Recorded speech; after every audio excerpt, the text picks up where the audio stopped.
Hello, boys and girls. Welcome back to Storytime. In this month of March, we are celebrating Women's History Month. To all the women whose stories we'll tell this month, thank you for being leaders. Thank you for being brave. Thank you for being bold. And thank you for being fierce. We are grateful and we are inspired by both the stories and the storytellers. And a big thank you, of course, goes to the storytellers this month who are leaders in their own communities and who have never forgotten where they came from. They are exceptional women, role models, and mentors for all our young children. And to all the leaders yet to come, big or little, I cannot wait to hear your stories. Stay fierce. We begin our Women's History Month series with a story of an exceptional lady, Lady Liberty, otherwise known as the Statue of Liberty. Our storyteller today is also an exceptional young lady, and I'm going to give you a little bit of background of our storyteller. Her name is Laura Montoya.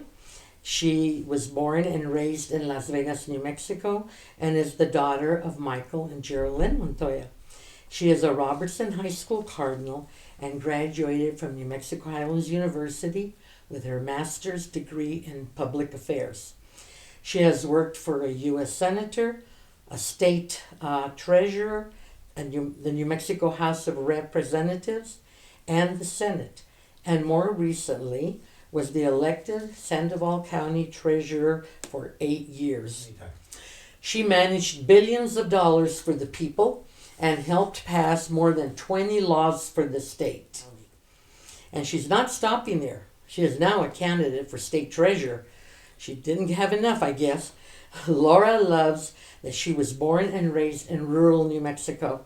Laura wants all people to have a voice and to make sure every student has the opportunity to pursue their dreams and their goals.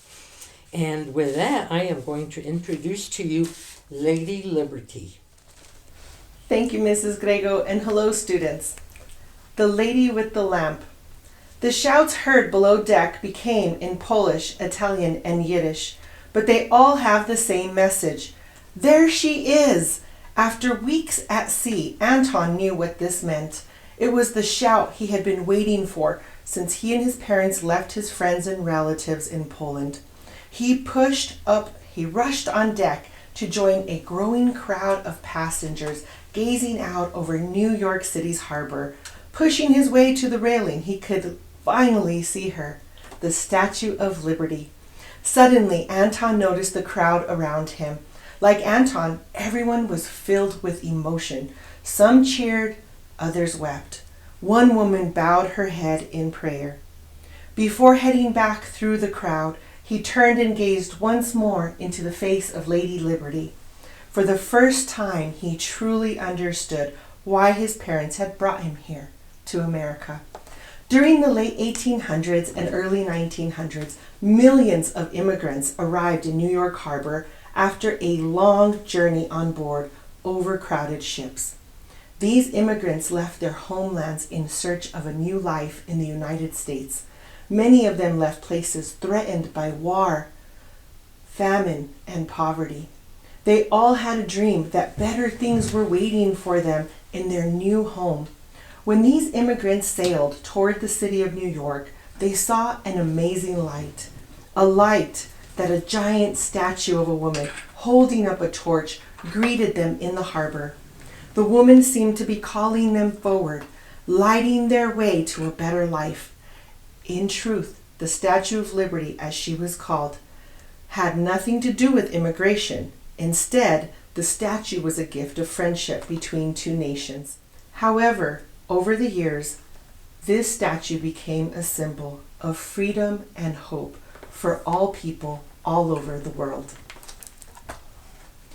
Keep ancient lands your storied pomp, cries she with silent lips. Give me your tired, your poor, your huddled masses yearning to breathe free. Let's start off with a Liberty book for everyone to learn a little bit more about the Statue of Liberty. We're going to read a book called The Statue of Liberty, Wonders of America by Marion Bauer.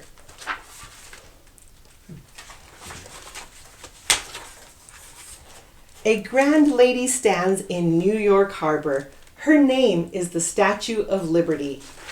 She holds a torch high to welcome all who come to the United States.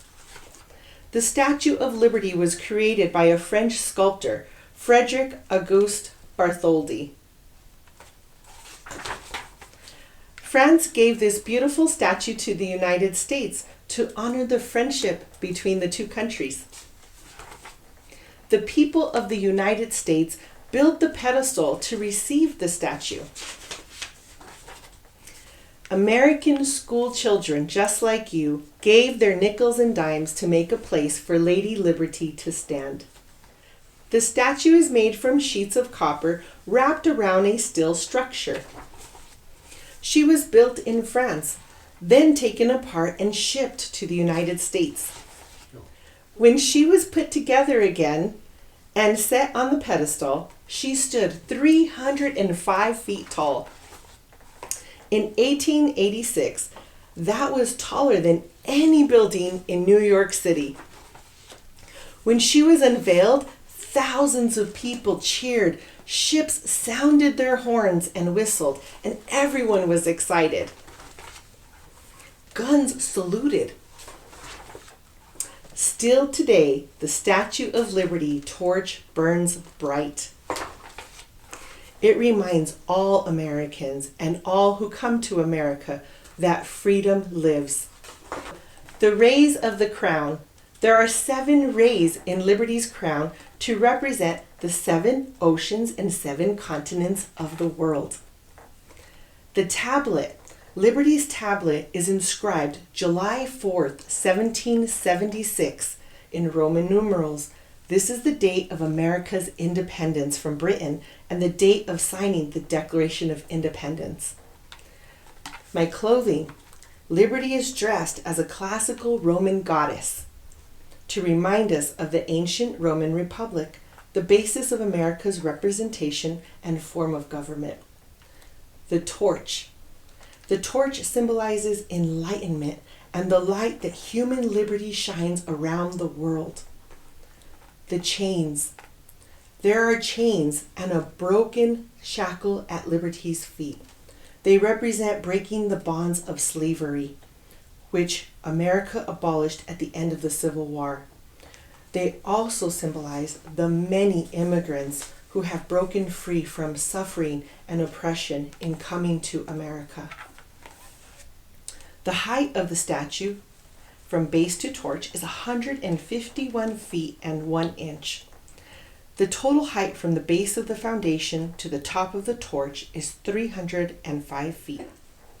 I am so happy to be here with all of you today. I really enjoyed my day at the library in Farmington as I picked out the books I wanted to read. And the reason why I picked the Statue of Liberty is because as a Latina woman, I know that a lot of immigrant families worked really hard to come here for a new promise and for a new life. And our liberty and our freedom is not free. We have to work at it. And so I hope that you get to enjoy the library and pick something that really means something to you and get lost in that world. And then later work hard and become something very productive for our community to be proud of. Thank you so much for letting me be here. Bye-bye.